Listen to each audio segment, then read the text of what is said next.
찬양해준 사랑하는 아내와 그리고 정서영 목사님께 감사드립니다. 제가 약간 부담이 있었는데 이제 부담을 내려놨어요. 찬양을 드리면서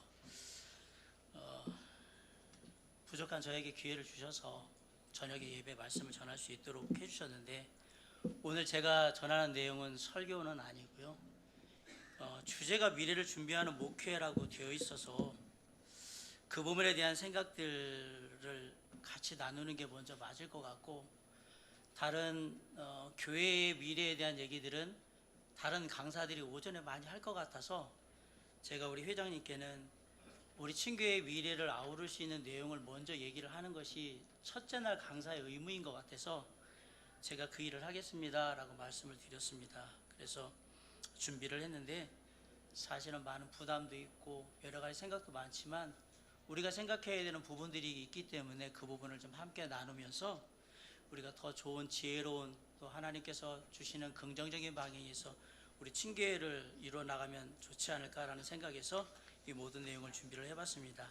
하나님의 말씀을 볼 건데요, 빌립보서 2장 13절, 제가 PPT로 다 준비를 했기 때문에 앉아서 먼저 하나님 말씀, 빌립보서 2장에 있는 말씀을 같이 한번 좀 읽어보도록 하겠습니다. 빌립보서 2장 13절과 14절의 말씀인데 다 같이 한번 PPT 보시면서 함께 읽겠습니다. 시작.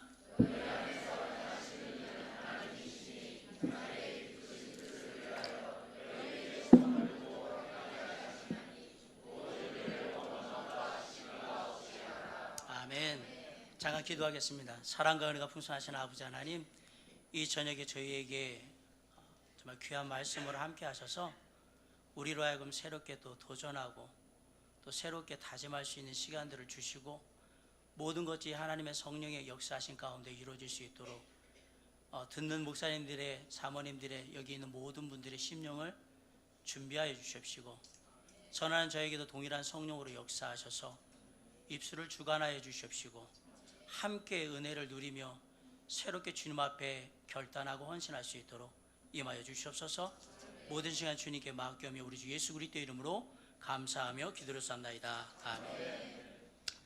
미래를 준비하는 목회에 대해서 이 말씀을 선택한 이유가, 너희 안에 행하시는 이 하나님께서 자기의 기쁘신 뜻을 위해서 너희에게 소원을 두고 행하게 하신다라고 했는데, 영어를 보니까 to will, 또 to do 이렇게 되고요.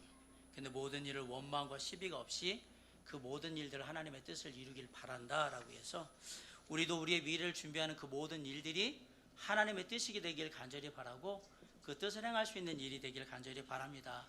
아울러 이 모든 것들이 우리에게 은혜가 되고 새로운 도전이 될 수 있기를 간절히 바란다는 마음에서 이 말씀을 먼저 좀 살펴봤고요, 미래에 대한 전망을 좀 생각을 좀 해봐야 될 것 같아요.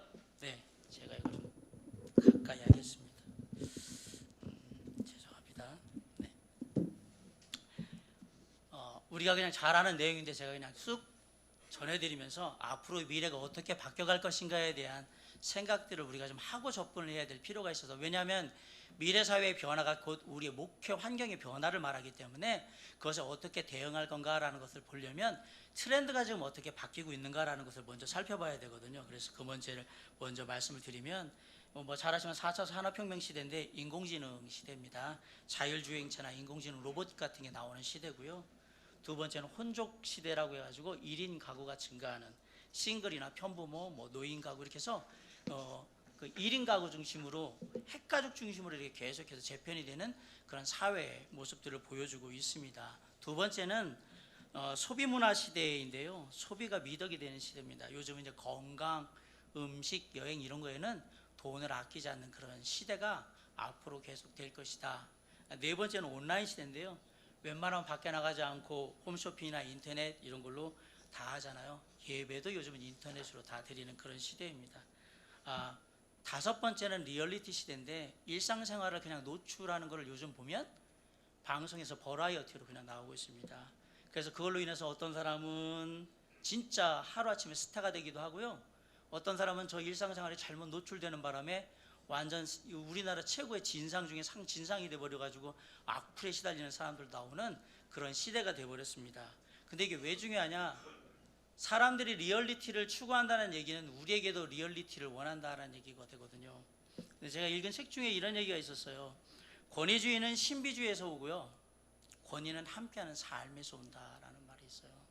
그러니까 거리를 두고 일정하게 나를 숨기는 그 상황에서는 권위주의를 행사할 수밖에 없는데, 거기에서는 권위가 나오지 않는다. 진정한 권위는 나오지 않고, 지금의 진정한 권위는 함께하는 삶 속에서 비록 연약함이 있지만 그 연약함을 뛰어넘는 귀한 것들을 나눌 때 그곳에 권위가 있다라는 얘기를 하는데, 저 리얼리티로 일상생활에 노출되는 걸 두려워하면 안 된다라는 얘기입니다. 왜냐하면 그들도 노출이 되고 있고 우리도 노출되고 있는데, 우리는 워낙에 연약한 사람들입니다. 우리가 완전한 사람들이 아니기 때문에 중요한 건 그 연약함을 인정하고, 그럼에도 불구하고 우리가 가진 것이 무엇인가를 전할 수 있는 그 진정한 마음만 있다면 사람들을 움직일 수 있는 시대가 지금 시대라는 얘기를 하고 싶었던 겁니다. 자, 미래사회의 특징이 5가지가 나오는데요, 창의력에 감사할 거예요. 왜냐하면 로봇들이 하는 일들이 많아지고, 지금 보시면 휴대폰 하시다 보니까 핸드폰 번호를 다 못 외우시잖아요, 그죠? 창의력에 감사하는 일들이, 왜냐하면 그쪽에 기계에 자꾸 의지하는 상황이 돼버리면 그런 쪽의 생각들이 적어지기 때문에 인간의 뇌 활동이 적어질 거라는 얘기가 되어 있고요. 두 번째는 개인주의가 팽배할 겁니다. 아시겠지만 개인주의가 팽배하게 되면 권위가 상실되게 되어 있습니다. 나는 나니까, 나는 소중하거든, 이렇게 생각하기 시작하면 어떤 권위든 잘 받아들이기는 어려운 시대가 될 거예요. 그 다음에 고령화 시대가 될 겁니다. 출생률이 감소해가지고 수명이 연장이 되고, 이런 상황에서 교회에도 고령화의 형상들이 그대로 나타나게 될 거고요. 갈수록 이제 빈부격차가 심화될 겁니다. 자동화 로봇이 생기면 우리가 말하는 블루 칼라가 할 수 있는 일들이 적어지기 때문에 화이트 칼라만 살아남게 돼 있을 거예요. 그럼 일자리가 감소하게 되고, 결국 이거는 빈익빈 부익부의 빈부격차를 심화시키는 그러한 미래 사회로의 모습들을 보이게 될 거라는 얘기입니다. 아울러서 이제 주 52시간 얘기를 하고 있는데 근무 시간이 단축되고 있어요. 이 얘기는 하나의 일자리로는 할 수 없는 벌이를 2개, 3개로 해야 된다는 상황이 되는 거예요. 물론 이거는 밑에 서민층이나 이런 사람들 얘기긴 하지만, 그리고 이제는 근무를 많이 하는 게 미덕이 아니라 어떻게 하면 내가 여유로운 가운데서 즐기느냐, 누리느냐 하는 그런 부분들이 중요한 시대가 되기 때문에 장기 휴가를 내는, 외국 가시면 1달, 2달 이렇게 되는 경우들을 많이 보게 될 거예요. 일부 대기업에서는 이미 1달씩 이렇게 쉬어도 아무 문제를 삼지 않고 보내주거든요. 원하는 때 다 쉬도록. 그래서 이것이 미래 사회의 하나의 특징으로서 그렇게 대두가 되게 될 건데, 그렇게 되게 되면 우리 교회에게 무슨 일이 벌어지냐면, 교회 성도님들이 그냥 몇 주씩 빠지는 게 문제가 안 되는 그런 시대가 조만간에 오게 될 거라는 얘기를 드릴 수 있겠습니다. 자, 이제 미래 교회의 3가지 중요한 모습이 나오는데요. 첫째는 노령화입니다. 기대 수명이 연장이 돼가지고 노령화가 될 겁니다. 지금 우리나라 기대 수명이 81세입니다. 근데 출산율은 감소를 합니다. 2018년 현재 6세부터 20세까지, 이게 쉽게 말하면 이게 학교에 다니는 연령이 인구가 846만 명이었는데 2060년대에 가면 478만 명으로 거의 반토막 납니다. 그 얘기는 이제 교회도 그대로 영향을 받을 시대가 머지않아 오겠다라고 얘기하는데, 이미 인구 절벽이라고 해서 학령 인구가 떨어지기 시작하는 건 2030년에 온다고 예측이 돼 있었는데, 놀랍게도 2025년이면 이 학령 인구들, 학교 들어가는 아이들이 확 줄어드는 인구가 2025년 우리나라 인구 절벽에 오게 될 거예요. 그건 교회에게 치명적인 어떤 위기 상황을 마련하게 될 거라는 사실을 기억하셔야 돼요. 아울러서 재정의 위기가 올 겁니다.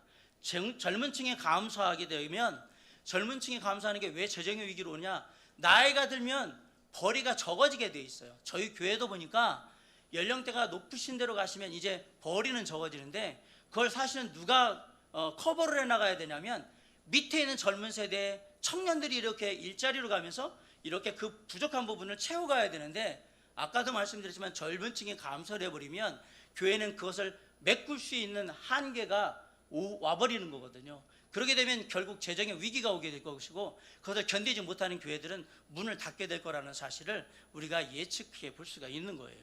아울러서 아까도 말씀드리지만 교회에 오는 사람들이 온라인이 되기도 하고, 또한 사람이 줄어버리면 그 다음은 소규모의 예배를 드리는 쪽으로 사람들이 흩어지기 시작할 거라는 얘기예요. 개인주의가 강해지면 전체로 집단적으로 모이는 걸 그렇게 좋아하지 않습니다. 그러다 보니까 앞으로 생기는 교회들은 이게 카페형 교회든지 어떤 모임형 교회에서 이렇게 될 가능성이 되게 높고요. 그리고 어떤 경우에는 그냥 인터넷 온라인상에서 그 예배나 모든 것들이 다 이루어지는 그러한 특수한 사역들이 이제 등장하기 시작할 거라는 게 미래 교회학자들의 예측이기도 합니다. 자, 그러면 이 부분에 대해서 대안을 얘기하시는 분들이 있는데, 먼저 제가 강근호라는 분을 좀 보면, 군산의 미래교회를 담임하시는 분인데 호서대학교 전대학교 교수라시는 분인데, 이분은 앞으로 미래 목회의 대안으로 뭘 얘기하냐면 예배를 강화시켜야 한다. 철저히 예배한 사람으로 안 만들면 그러면 결국은 위기를 당할 것이다. 우리가 다 아는 얘기인데 그 얘기를 했고요. 두 번째, 성도들을 정해야 한다. 그러니까 정해야 한다는 얘기는 아무나 오게가 좋은 게 아니고 그 사람이 진짜 일당백할 수 있도록 작지만 강한 쪽으로 성도들을 그렇게 훈련시켜 나가는 것이 필요하다. 그래야 적어지는 숫자를 충분히 감당할 수 있는 능력을 발휘하게 될 것이다 라고 얘기를 하고요. 세 번째는 그렇게 하기 위해서는 앞으로의 사회가 갖게 되는 교제의 느슨함을 파고들어서 더욱더 영적 교제를 강화할 수 있는 쪽으로 교회의 시스템을 바꿔가야 한다라고 얘기를 합니다. 그래서 교회가 모일 때 정말 끈끈할 수 있도록, 그래서 그 교회가 정말 꼭 필요하다는 것을 충분히 느낄 수 있도록 그렇게 영적인 교제를 강화하는 것이 미래 목회를 이루어갈 수 있는 좋은 대안이 될 거라고 세 개를 말씀을 하셨어요. 그리고 두 번째로 노영상이라는 분을 한번 제가 볼게요. 백석대학교 교수시면서 한국기독교학회 회장님이신데, 이분은 8개를 얘기를 했습니다. 8개인데 첫 번째가 노인 목회를 강화하라고 했습니다. 아까도 말씀드리면 노령화가 되기 때문에 노인 목회를 강화해야 한다라고 얘기했고, 성화를 강조하라고 말씀하셨어요. 성화를 강조하라는 얘기는 이제 삶에서 그리스도인다운 삶을 보일 수 있도록 성도들을 그렇게 이끌어가야 한다라고 얘기를 하는 거거든요. 이제 구원의 문제가 아니라 구원받은 이후에 진짜 구원받은 자답게 사는 삶으로 이끌어가라는 얘기인데, 결국 제가 볼 땐 이건 아까 말한 영적으로 성도들을 정예화시키는 쪽에서의 얘기를 하시는 거라고 보여드려요. 그 다음에 예배를 강화하라고 얘기를 했고요. 아까도 말씀드렸던 지역사회 봉사를 통해서 어떻게든 접촉점을 만들어서 교회를 다시 바라볼 수 있도록 좋은 이미지를 줄 수 있도록 그렇게 해보라고 얘기를 하고 있습니다. 아울러서 특이한 것은 이미지 설교를 하라고 얘기를 합니다. 뭐냐면 이제 지금 세대들은 말을 하면 잘 이해를 못해요. 근데 스토리텔링을 하면 잘 이해를 해요. 이야기같이 뭔가 그림이 그려질 수 있는 그런 것들을 접근하면 좀 더 쉽게 이해를 하기 때문에 앞으로의 젊은 세대를 목회를 할 때는 그들이 이런 이 성경의 이야기를 그림으로 이렇게 형성할 수 있도록, 그렇게 이미지화해서 받아들일 수 있도록 그렇게 어떤 여러 가지 설교 기법들을 조금 더 깊이 연구해서 설교할 필요가 있지 않을까라고 얘기를 하고 있습니다. 아울러서 교회 교육을 강화하라는 얘기는 아까 말씀드린 정예하는 데 있어서는 교육을 강화하는 것이 가장 기본적인 것이기 때문에 성도들을 교육시키는데 체계적인 훈련들, 제자훈련 같은 것들을 체계적으로 잘 훈련시키라는 얘기고요. 소그룹을 강화한다는 얘기는 아까 말씀드린 영적인 교제를 강화하라는 얘기를 들으시면 됩니다. 그래서 작은 소단위에서 정말 우리가 교회 전체적으로는 줄 수 없지만 작은 소단위에서 돌봄과 회복과 치유와 은혜를 나눌 수 있는 그러한 쪽으로 목회를 이끌어가는 것이 필요하다라는 얘기를 하고 있고요. 이분이 또 하나 얘기한 건 다문화에 대한 얘기인데, 앞으로 다문화 가정들이 많아질 것이기 때문에 교회도 이쪽에 신경을 써서 다시 접근할 수 있도록 그렇게 준비를 하는 게 필요하다라는 얘기를 하고 있습니다. 자, 그러면 우리는 이런 급변하는 시대의 변화를 능동적으로 제출할 수 있겠는가라는 사실을 한번 이제 생각을 해봐야 됩니다. 과연 사회는 이렇게 변하고 있는데 우리가 그때그때 대처가 가능하냐? 제가 지금부터 여러분에게 한 번도 보지 못했던 자료를 이제 보여드릴 겁니다. 성서침례교회 목회자의 연령대 그래프를 제가 보여드리는데, 이걸 어떻게 구했을까? 제가 아시지만 저는 이쪽에 제천교회에 있다가 도림교회 왔을 때 도림교회는 정체성 친교회에 있는 교회였습니다. 2012년에 정체성 친교회 그 주제가 뭐였냐면 미래를 준비하는 목회였고, 그때 한 목사님께서 정체성 친교회 목회자의 모든 연령대를 적어놓은 그 자료를 참가자들에게 주는데 제가 그걸 갖고 있었고, 우리 친교회 건 어떻게 알았느냐? 대충 누가 이렇게 동년배인지 이렇게 확인하면 다 가능하거든요. 그 부분에서 제가 헷갈리는 부분들은 잘 아시는 분들한테 이렇게 자문을 구해서 그분 어느 연세에 있냐고 확인해 봐서 했는데 이 내용은 거의 뭐 플러스 마이너스 5도 안 되는 한 2, 3 안에서 다 정확하게 맞을 거예요. 빨간 것은 정체성 친교회고요. 정체성 친교회는 현재 72개의 교회를 갖고 있는데 왜 정체성 친교회 얘기를 합니까? 그런데 제가 이쪽 저희 친교회를 생각하다 보니까 그럼 정체성 친교회는 어떨까라고 그냥 같이 해본 거예요. 정말 이 부분에 대해서 제가 2012년도에 저 얘기를 할 때 정체성 친교회 할 때 저희가 앞으로의 다음 세대를 얘기 생각하면서 세대 교체나 여러 가지 부분에 대한 생각들을 빨리 해야 합니다라고 했는데 2012년에 하고 지금 봤지만 그러나 바뀐 게 없습니다. 정체성 친교회도. 제가 이 얘기를 드리는 이유는 지금 저희가 이 얘기를 하고도 아무것도 안 바뀐다 그러면 저희가 가는 길이 자명하게 보일 거라는 사실을 말씀드리고 싶어서 한번 우리가 깊이 생각해 보자라는 얘기에서 이 얘기를 한번 해보고 싶었습니다. 저희가 40세 이상 목회자들을 보면 12명, 40세에서 49세 사이겠죠. 정체성 친교회는 6명.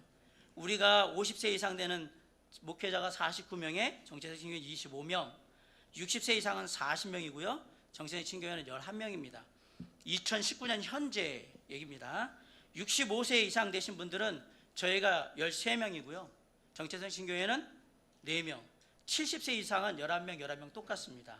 75세 이상은 우리는 7명이고요. 정체성 친교회는 5명이 되어 있습니다. 성친 목회자 세대 교체의 예상입니다. 왜 그랬느냐? 정체성 친교회 72개 교회 중에 60세 이상에서 앞으로 만약 향후 10년을 우리가 일반적으로 말하는 정년 70세라고 얘기했을 때 바뀔 수 있는 교회의 숫자가 몇 개냐? 정체성 친교회는 41개의 교회가 세대 교체를 해야 합니다.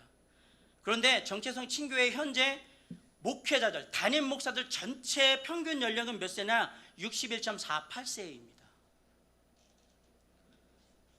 그리고 담임 목사가 아닌 부목사와 전도사는 12명, 15명 이렇게 되어 있습니다. 정체성 친교회고요. 저희 친교회는 현재 132개 교회가 등록이 되어 있는데 그중에 60세 이상의 목회자가 되어 있는 교회가 71개입니다. 평균 연령은 60.19세입니다. 부목사는 17명이고 전도사는 30명입니다. 약간 차이가 있을 수 있습니다. 재미난 거를 제가 한번 또 조사를 해봤어요. 2012년부터 2019년까지 개척교회 숫자가 어떻게 되느냐? 정체성 친교회는 9개를 개척을 했고요. 저희 친교회는 10개를 개척했습니다. 저희가 거의 2배인데 이게 현실을 제가 정확하게 알아야 된다라고 얘기를 드리려고 하는 겁니다. 자, 앞에 생각을 하면 하나가 문제가 생기는 게 41개의 정체성 친교회가 만약에 10년 안으로 세대 교체를 해야 한다면 정상적인 가운데서 저희가 그냥 갖고 있는 일반적인 그냥 통념성에서 그러면 부목사 12명, 전사 15명이면 27명인데 수급이 안 되죠. 신학생이 있을 거 아닙니까? 정체성 친교회는 신학생들이 지금 계속해서 줄어서 1명, 2명 이렇게 있기 때문에 그걸 기대한다는 건 어렵습니다. 지금 현재는 거기는 존립의 위기에 들어 있는 데이기 때문에 신학교 자체가. 자, 그러면 기본적으로 이 숫자로 해결이 안 되기 때문에 어떤 일이 벌어지게 되느냐? 그럼 통폐합을 해야 되는 상황이 벌어질지도 모른다라는 사실을 한번 생각해 보셔야 합니다. 우리 친교회는 그러면 괜찮냐? 우리 친교회도 반 정도밖에 안 돼요.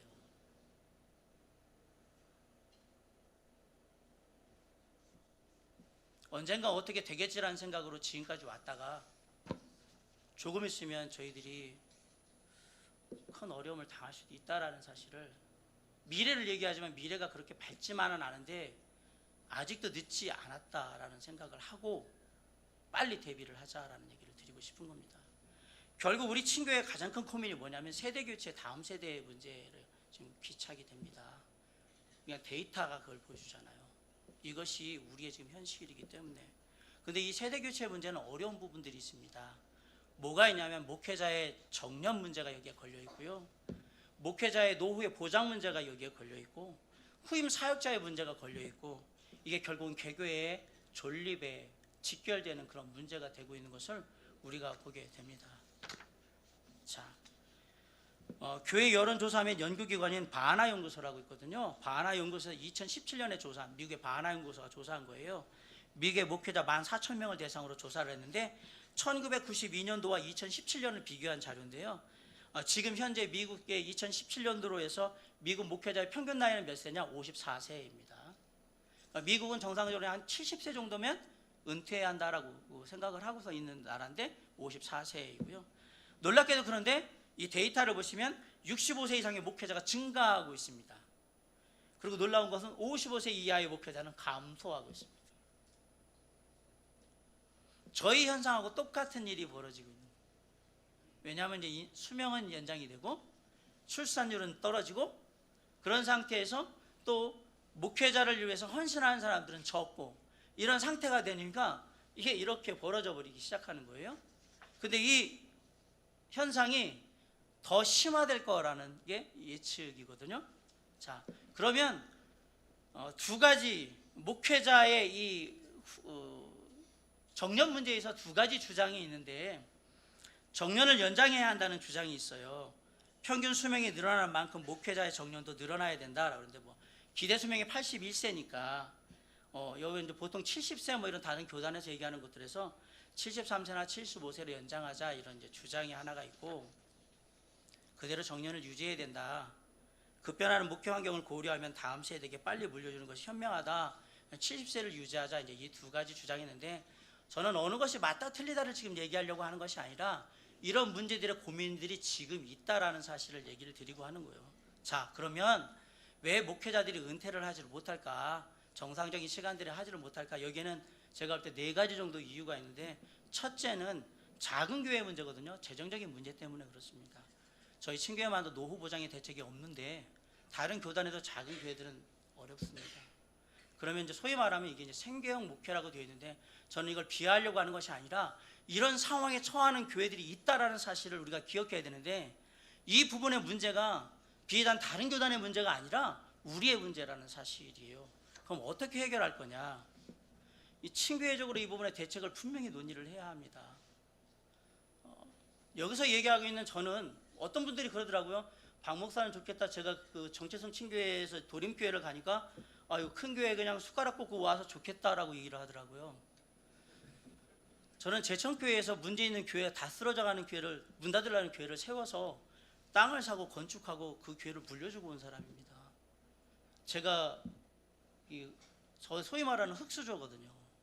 바닥부터 냉골에 그 예배당에서 눈물을 흘리면서 기도하면서 그렇게 교회를 세우고 왔던 사람인데 제가 이렇게 아무렇지도 않았나 봐요. 그러더니 도림교회 좀 사이즈 있는 교회 가니까 야 좋겠다라고 하시는 정체성 친교회 목사님 얘기입니다. 제가 정말 상처를 많이 받았습니다.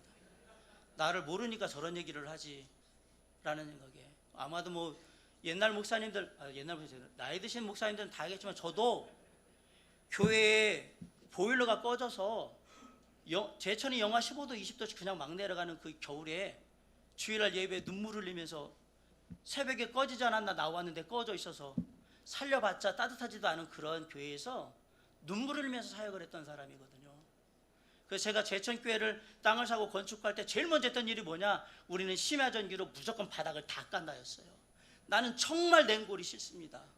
하나님 그렇게 했던 거예요. 제가 지금은 웃으면서 얘기를 하지만 아실 거예요. 선배 목사님들은 그게 얼마나 힘든 건지 아실 거예요. 그런데 지금에 와서 생각하면 저는 보장이 돼 있으니까 저는 그냥 교회에다가 얘기를 해서 이 정도는 보장을 할 수 있도록 연금도 들어주세요. 나중에 하기는 어렵습니다라고 해서 조금씩 이렇게 해서 하고 있는데 집사님들이나 교회에서 그런 부분에 흔쾌히 얘기를 하셔서 저는 매월 이렇게 해서 보장을 하고 있는데 그럼 보장되어 있으니까 이런 얘기를 하느냐? 아니요. 보장되어 있기 때문에 그렇지 못하신 분들이 더 힘들어하는 걸 알기 때문에 너무너무 그 부분에 대한 마음에 와닿아요. 이 친교회에서 이 부분에 대한 대책을 논의하는데 제가 경인 친교에서는 많은 얘기를 드렸어요. 아시는 목사님들한테 이 부분에 대해서 이게 대책이 필요한데 이렇게 돼서 하는 문제가 아니라 저 같은 목사가 얘기를 드릴 때는 이게 심각하다는 생각을 해야 하는데 그래서 제가 되는 얘기가 신협이었습니다. 근데 이게 세상의 것을 갖고 와서 하는 게 맞냐 틀리냐, 다른 교단에서 갖고 있는 그런 모든 자금들을 돌리는 게 은행을 통해서 수익이 나면 그것을 은급으로 지급을 했던 겁니다. 이 부분에 대한 것들은 우리는 더 작기 때문에 더 심도 있게 논의를 해서 제가 생각할 때는 작은 교회 목사님들이 있는 그 교회에 이것을 아까 말한 정말 그만두고 싶은데 노후가 어려운 분들한테 정말 아름답게 놀 수 있도록 그렇게 해줄 수 있는 방안은 이거밖에는 없는 것 같아요. 그래서 이 부분에 대한 논의를 해봅시다라고 하면 글쎄 다 좋긴 한데 막 이런 얘기들을 하시거든요. 참 어려운 문제예요. 그러나 이게 친교회 안에서 개교의 문제이기도 하지만 친교회 우리 목사님들, 동력자 선후배 목사님들의 지금 일이기 때문에 우리가 이 부분에 대한 것들을 심도 있게 생각하셔야 합니다. 그리고 우리가 그것들을 통해서 정말 우리 목사님들이 생계연연해서 목회하지 않도록 어떻게든 한번 해볼 수 있는 뭔가를 해보면 좋지 않을까라는 생각을 정말 드리고 싶은데, 이게 공개적인 속상에서 제가 이 얘기를 드릴 수 있게 된 것을 정말 다행으로 생각하고, 한 번은 이 부분에 대해서 우리가 논의를 하고 연구할 필요가 있다 생각하고, 저는 이미 신협에 대해서 다 알아봤어요. 그리고 이게 어떻게 돌아가면 된다는 것까지 다 이 부분에, 왜냐하면 제가 이 얘기를 꺼낼 때는 이미 이것이 어떤 구조로 돌아가는지를 알고 얘기를 해야지라는 생각 때문에 봤는데 가능하겠더라고요. 그러나 이것이 제 개인의 의견으로서 끝나지 않으려고 그러면 아무튼 친교회에서 이 부분에 대한 대책을 논의해야 되는데, 말로만이 아니라 정말 우리 목사님들이 노후에 당당하게 그 부분에 딱 마치고 나가셔서, 많지는 않지만 그 은퇴하는 것 때문에 뭐 국민연금에 여러 가지와 함께 이 은퇴금과 함께 이렇게 나머지 삶을, 여생을 좀 아름답게 보낼 수 있도록 하는 데 있어서 뭔가 우리가 이제는 변화를 시도해야 될 때가 아닌가라는 얘기를 드리고 싶어서 한번 얘기를 드렸습니다. 이건 작은 교회 얘기고요. 중대형 교회에서는 왜 그러면 은퇴를 안 하냐? 놓지 못하는 욕망이 있는 거예요. 그렇게 되면 교회가 사회화되고 그러면 세습할 수밖에 없는 상황들이 있는데, 물론 이게 이렇게 되는가 여러 가지 이유들을 제가 나중에도 또 얘기 드릴게요. 그러나 그렇지 못한 경우들을 우리가 많이 봐요. 못 놓는 거예요. 이제 크니까. 뭐 저희야 뭐 놨든 안 놓든 그렇게 큰 차이 없는 친교회인데, 뭐 여러분 아시는 뭐 다른 교단에는 뭐 이게 하나의 기업 것 같아서 놓으면 안 되겠다라는 생각을 갖게 되면 교회를 내 거로 만들거든요. 그럼 이제 세습을 생각하는 경우들이 나오는 경우가 있습니다. 해결책은 뭐냐? 초심으로 돌아가야죠. 다 하나님 거니까. 두 번째는, 저는 세습을 반대하거나 이런 것이 아니라 절대적인 사회화를 해서 권력화해서 교회를 만들면 안 된다라고 생각은 해요. 이따 왜 제가 세습에 대한 얘기들이 관련된 얘기를 좀 할 건데, 이 부분에 대한 것들이 돼 있지 않으면 놓겠다라는 생각을 못 가질 것 같아요. 그냥 원래의 마음으로 돌아가야 되지 않을까라는 생각을 해봅니다. 전체적으로 우리에게 문제는요, 뭐 아까 제가 말한 작은 교회 문제도 있고 중대형 문제 이런 것보다 더 중요한 이 후임 사역자 문제입니다. 이게 심각한 겁니다. 사역자를 부르고 싶어도 사역자가 없어. 사역자가 없다는 얘기의 또 하나의 의미는 내가 생각하는 기대치에 사역자가 못 미친다 이 얘기입니다. 후임 사역자가. 저는 전체적으로 이 문제가 되게 큰 문제일 것 같다는 생각을 합니다. 왜냐하면 다음 사역을 넘기고 싶은데 이 사람이 이 사역자, 이 목회자가 이걸 할 수 있을까라는 것에 대한 전임 사역자의 확신에 서지 않으면 어렵거든요. 물론 우리 목사님들이 아주 높은 기대치를 가지고 사람들을 바라보지는 않는다고 생각하는데, 그래도 각자의 목회 안에서 각자의 기대치가 있어요. 목회를 오래 막 30년씩 뭐 40년씩 하신 분도 있고 50년 하신 분도 있고, 목회를 오래 오셨기 때문에 그 기대치가 있는데, 그 기대치가 뭔지를 우리 후배 사역자들은 반드시 알아야 합니다. 왜? 그래야 부를 수 있거든요.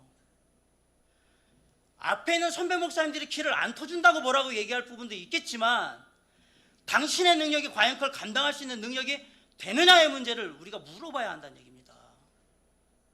그게 안 되면 그냥 나이로만 막 가라고 얘기를 하면 저는 그것은 성경적이라고 생각하지 않습니다. 실력을 키우고 목회자로서의 소양과 실력을 키운 다음에 하나님께서 기회를 허락하시거든 움직이면 되는데, 물론 사람들이 완벽하지는 않지만 각자의 소양 가운데 목회자로서 가져야 될 자질을 바라보는 데 있어서는 공통된 생각들이 다 있다고 생각해요.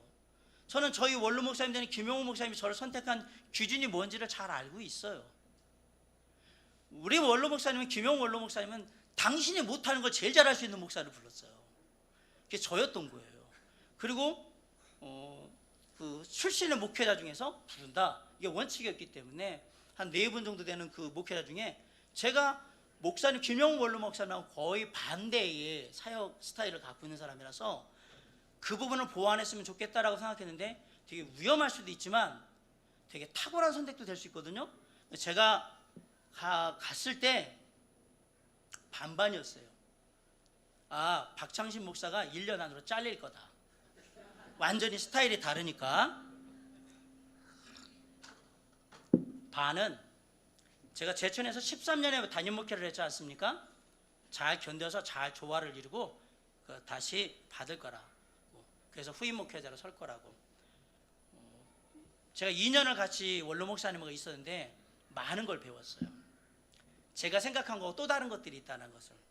그리고 그 원로 목사님께서 지금도 저의 사역을 잘 할 수 있도록 늘 잘 도와주세요.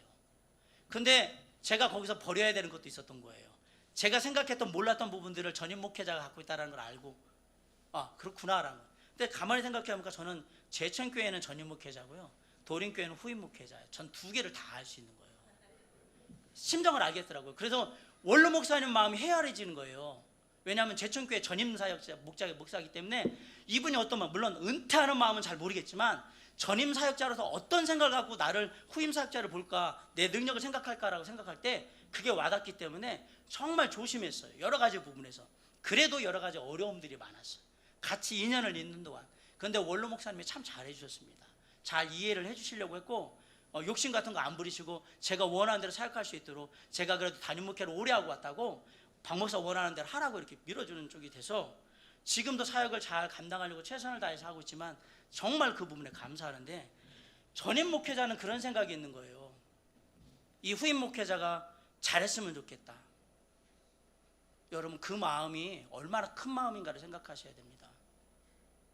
그 마음 속에서 고민하시는 거예요. 제가 할 수 있는 후임 목회자로 제가 할 수 있는 얘기는 뭡니까? 도림교회가 잘 되더라, 부흥하더라, 탄탄해지더라, 그 얘기 해주는 게 전임 목사님한테는 제일 큰 영광이고 기쁨이에요. 저는 그것을 위해서 지금도 열심히, 목사님께서 기회를 주셔서 제가 이곳에서 사역을 하니까 그 일을 제가 감당하도록 최선을 다하겠습니다 라고 하는데, 요즘 오시면 너무 좋아하세요. 아시지만 저희가 다음 세대 사역에 많이 집중하고 보다 보니까 이렇게 가다 보니까 목사님도 늘 그냥 좋아하세요. 저는 그 부분에 작은 건 채워졌는데, 중요한 건 뭐냐면 저로 끝나는 게 전 다음 세대를 부를 때, 제가 이제 은퇴할 때가 돼서 다음 목회자를 부를 때 이 교회를 어떻게 맡길까라는 생각을 할 때 똑같은 고민을 하지 않을까라는 것을 알게 되는 거예요. 사랑하는 후배 목사님들한테 부탁드립니다. 전임 목사님들의 고민은 되게 큽니다. 그 고민에 다른 못 채우겠지만 어느 정도는 채울 수 있기 위해서 여러분이 정말 많이 노력하는 모습들을 보여주셔야 한다고 저는 생각을 합니다. 제가 해결책이라고 했는데, 결국은 사역자의 수적인 감소를 이룬 걸 감안하면 다음 세대 사역이 중요할 수밖에 없어요. 왜냐하면 결국은 그걸 채울 수 있는 사람들이 저 사람들이기 때문에 그렇습니다. 요즘 놀라운 통계가 뭐냐면 다음 세대에서 아동부, 청소년부, 청년부의 보고마율이 4%랍니다. 이거 어떻게 하겠습니까? 사람은 적고요, 사역자도 적어요. 사역자의 질이 떨어져요. 제가 이 얘기하면 후배 전도사님이나 부목사님 되게 싫어할 것 같아요. 요즘 목사님들한테 제가 많이 듣는 얘기가 있습니다. 제가 지금 52인데 단임 목회만 22년 차거든요. 근데 많이 듣는 얘기가 뭐냐면 사람이 없어. 근데 사람이 없다라는 게 진짜 수적인 얘기를 하는 거였을까? 수적인 얘기도 수적인데 내가 참 다음을 맡길 이게 안 보인다고 자꾸 얘기를 하세요. 그게 뭐냐면, 이전에 저희들이 사역을 할 때는 목사님들 올 때 어느 게 아무개 전도사가 사역을 잘한다던데 이런 얘기를 이렇게 쭉 들으면서 나름 이렇게 평가를 했어요. 근데 이제는 그런 얘기도 잘 들리지도 않을 뿐더러 누가 누군지도 몰라요. 그러다 보니까 누굴 선택할 때 어려운 거예요. 예전 같은 정보가 없어요. 좀 적극적으로, 후배 목회자들은 적극적으로 어필을 하세요. 그리고 그 능력을 친교회와 교회에서 강력하게 발휘하셔야 됩니다. 이 사역 맡기니까 정말 잘하더라. 이쪽 사역은 정말 탁월해, 이런 거 하니까 교회가 정말 좋아졌어 라고 인정받으셔야 합니다. 그래야 저 사역자를 한번 후임자로 데려와 볼까라는 생각을 하게 될 텐데, 이런 평판들이 쉽게 들리지 않는다라는 것에 대해서 고민 한번 해보셔야 될 거라고 생각을 합니다. 이 부분에 대해서 제가 왜 신학교의 방향을 고민하라고 얘기했냐면, 신학교도 일정 부분 책임을 져야 한다고 저는 생각을 합니다. 목회자가 될 사람들이거든요. 이들이 정말 그 역량을 교회에서 풀로 발휘하도록 신학교는 교육이나 이런 모든 부분에서 방향을 재정립할 필요가 분명히 있다고 저는 생각을 합니다. 제가 볼 때는 방향성을 약간 잃으신 것 같아요. 저희는 학자를 키우는 학교라기보다 목회자를 키우는 학교로서 우리가 세워진 학교이기 때문에 철저하게 그분의 훈련들을 잘 시키는 것, 그게 먼저 필요하다는 생각을 합니다. 그렇다고 공부를 하지 말라는 얘기 아닙니다. 제가 아시겠지만 저 3년 동안 전체 수석하면서 공부했던 사람이에요. 깨알자랑해서 죄송합니다. 그런데 나와서 보니까 목회에서 배워야 될 게 너무 많은 거예요.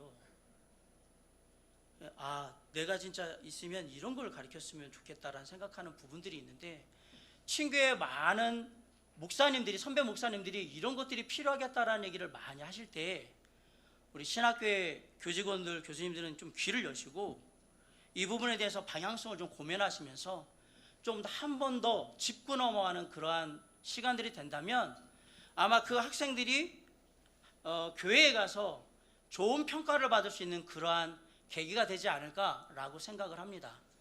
저 개인을 얘기한다면 저는 장두환 목사님 세대의 사역자인데, 신학교에서 풀로 에너지를 받아서 교회 사역에 풀로 쏟고, 월요일날 다시 신학교로 오고, 다 금요일날 채워서 가서 금요일부터 다 쏟고 월요일날 다시 오고, 이렇게 했어요.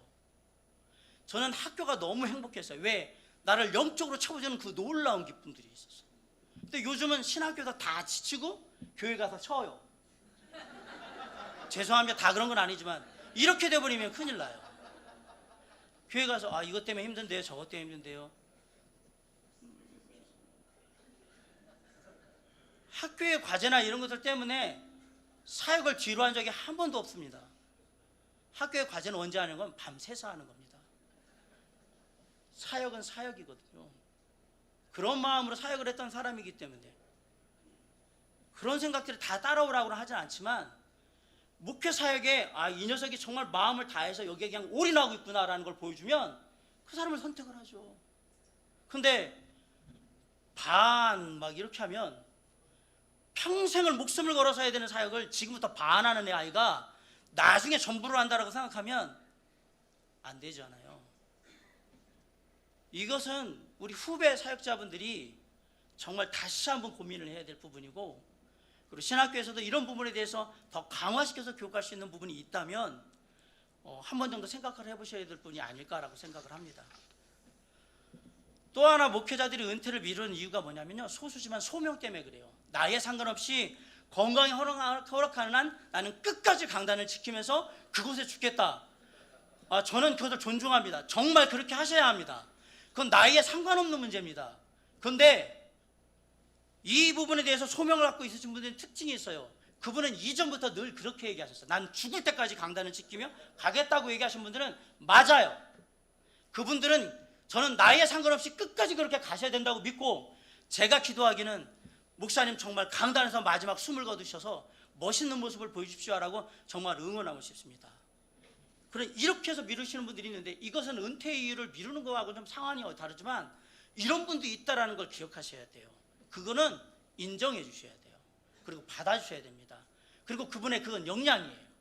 그래서 그 부분은 우리가 뭐라고 할 수 있는 부분이 아니기 때문에 존중하고 응원을 해야 될 필요가 있다라는 사실입니다. 저는 지금까지 우리 친교회가 가지고 있는 기본적으로 다음 세대를 이룰 때의 문제들이 무엇인가에 대한 얘기를 드렸습니다. 이게 우리에게 비전으로서 앞으로 어떤 사역을 이뤄갈까에 대한 첫 시작이 되었으면 좋겠는데, 정말 비전으로 이렇게 가야 되겠구나라는 것이 우리 친구에게 보이지 않는다면 제가 아까 말한 데이터를 따라가게 될 거라고 생각이 들어서, 한 번은 이 부분에서 누군가는 짚고 그리고 생각을 바꿀 수 있는 그런 전환점을 가지는 것이 필요하지 않을까라는 생각에서 말씀을 드립니다. 잠언 29장 18절에 묵시가 없으면 백성이 방자에 행하거니와 율법을 지키는 자는 복이 있느니라라는 말씀이 있습니다. 묵시라는 말이 뭐 여러 가지 환상, 이상, 비전 막 얘기를 하는데 하나님의 말씀을 통해서 우리에게 준 비전이잖아요. 방자에 행한다는 말은 영어로 perish, 망한다 이 뜻입니다. 정확하게 표현하면 망한다 이 뜻이고요. 율법을 지키는 자, 왜 율법이냐면 묵시는 워낙 하나님의 말씀으로부터 옵니다. 그리고 그 말씀이 우리에게 주는 것을 끝까지 지키는 자는 복이 있다라고 했더니 영어로 보니까 해피할 거다, 행복할 거다라고 했어요. 우리 친교회가 행복한 길을 갔으면 좋겠다라고 생각을 해서 저는 이 얘기를 드립니다. 역대하 26장 5절에 하나님의 묵시를 밝히 하는 스가랴가 사는 날에 하나님을 찾았고 그가 여호와를 찾을 동안에는 하나님이 형통하게 하셨더라라는 말씀이 있습니다. 하나님의 묵시, the vision of God, 하나님의 비전을 잘 알고 있던 스가랴가 사는 날에는 뭘 했느냐? 하나님을 찾았어요. 하나님을 구했다. 하나님께 간구하며 하나님께 도움을 청하고 은혜를 구하고 이런 걸 했단 말이에요. 그때 여호와가 뭐 했냐면 하나님이 형통하게 하셨다라고 했어요. 우리가 지금 그래야 될 시기란 얘기입니다. 우리가 하나님을 찾고 하나님의 은혜를 구해야 될 시기라는 얘기입니다. 지금이 그런 비전을 가져야 될 때라고 얘기를 합니다. 사랑하는 우리 선업의 목사님께 말씀드립니다. 지금 우리 친교회가 보고 있는 비전이 뭔가? 무엇을 보고 있을까? 저는 저희 친교회가 주님 오시는 날까지 이 땅에 존재하기를 간절히 바랍니다. 정말 끝까지 남아있을 수 있게 간절히 바랍니다. 다른 교단들이 없어질지라도 성서 침례교회는 마지막 주님 오시는 그날까지 이 땅에 존재하여서 끝까지 복음 전하고 세계 선교하며 그 일들 감당할 수 있기를 간절히 바랍니다. 그러기 위해서 우리가 뭘 고민해야 되는가 잘 생각해 보시면 좋을 것 같아요. 그러므로 내 사랑하는 형제들아, 견실하며 흔들리지 말고 항상 주위에 더욱 힘쓰는 자들이 되라. 이는 너희 수고가 주 안에서 헛되지 않을 줄 알미라. 하나님의 비전을 보고 하나님을 찾고 나아가는 우리의 노력이 절대 헛되지 않을 거라는 하나님의 약속의 말씀을 믿고 다시 한번 우리의 마음을 주님께서 허락하신 비전을 향해서 거기에 두고 나아갈 수 있기를 간절히 바랍니다. 우리 친교회 내에는 제가 후배 사역자들 얘기를 했지만 후배 사역자 뛰어난 사역자들도 참 많아요. 근데 그들이 더 뛰어난 사역자로 친교회를 지켜나가기 위해서는 사랑하는 선배 목사님들의 너그러운 마음도 많이 필요한 것 같습니다. 제가 마지막에 부탁드리고 싶은 것은 그것입니다. 사역자를 부를 때에 활용하기 위해서 그렇게만 부르지 마시고요. 부족하고 연약하면 내가 좀 더 인내하고 채워서 그래서 훈련시켜서 쓰겠다라는 마음으로 사역자들을 좀 바라봐 주시고 그렇게 이끌어 주시면 방황하다가 나는 여기에 자리가 없나 보다, 나는 여기에 성서침례교회는 비전이 없나 봐 라고 혹시 떠나려고 하다가 그렇게 부르는 곳이 있거든. 아마 성서침례교회에 남을 수도 있을 것 같아요. 사랑하는 우리 후배 목사가 저한테 그 얘기를 했어요. 목사님들이 그렇게 좀 바라봐 주시면 참 좋겠다고. 우리의 비전의 하나에 우리 선배 목사님들에게 부탁드리고 싶은 것은 우리 사람이거든요. 그리고 우리의 다음 세대를 이끌어갈 목회자들인데 그들을 향한 마음도 좀 더 너그럽게 여시고 도와주시고 격려해 주셔서 그들이 저희들의 다음 뒤 세대를 이어서 주님 오시는 날까지 성서 침례교회를 지켜갈 수 있도록 그렇게 넓은 아량과 또 정말 은혜로 함께 해주시길 간절히 바랍니다. 부족하지만 저희가 생각할 수 있는 부분이 이런 부분이 아닐까라는 생각에서 준비를 하고 나눴는데 그럼에도 불구하고 부족한 부분이 있거든. 성령 하나님께서 우리 목사님들의 마음 가운데 채우시길 간절히 바라고요. 그리고 누구보다도 성서침례교회를 사랑하는 마음으로 오늘 이야기를 나눈 거기 때문에 정말 그렇게 너그러운 마음으로 이해하면서 들어주시고 또 함께해 주셨으면 감사하겠습니다. 아마 그렇게 해주시라고 믿고요. 앞으로 저도 부족하지만 성서침례교회가 더 좋은 교회로서 정말 지역 교회 그리고 정말 이 한국 땅에 좋은 정말 복음의 귀한 등대요 또 사역의 귀한 본으로서 정말 자리 잡을 수 있는데 작지만 최선을 다해 노력하겠습니다. 끝까지 함께해 주신 그리고 어려운 얘기 들어주신 우리 목사님들께 감사드리고 사모님께 감사드립니다. 기도하겠습니다. 사랑과 은혜가 풍성하신 아버지 하나님, 이 시간 우리 친구의 미래를 바라보면서 주님 앞에 기도합니다. 수치상으로는 어려운 부분들이 있지만 그 숫자를 뛰어넘는 하나님의 능력과 은혜를 구하옵나니 우리에게 부어 주시옵시고 끝까지 주님의 길을 순수한 마음으로 이어가는 하나님의 사랑하는 종들이 있는 이곳에 성령께서 임하여 주시옵시고 그 길을 열어주셔서 성서 침례교를 통해서 이루고자 하시는 하나님의 뜻을 이루어 주시옵소서. 우리의 마음 가운데 미래를 향한 새로운 도전을 주시옵시고 그 일을 위해서 다시 한번 마음을 아파하여 나아감으로 말미암아 더 하나님의 놀라운 역사를 이루는 성서 침례교회 친교회를 이룰 수 있도록 축복하여 주시옵소서. 정말 각처의 사역 속에서 그 누구보다도 열악한 환경 속에서 최선을 다하는 목사님들, 사모님들, 또 정말 후배 부목사들, 그리고 정말 전도사들, 그리고 공부하는 신학생들을 주님 기억하여 주시옵시고 그들의 마음 가운데 동일한 비전을 보고 나아갈 수 있도록 주님 은혜 베푸시옵시며 우리를 새롭게 하여 주시옵소서. 모든 영광 주님께 돌려오며 우리 주 예수 그리스도 이름으로 감사하며 기도했습나이다. 아멘.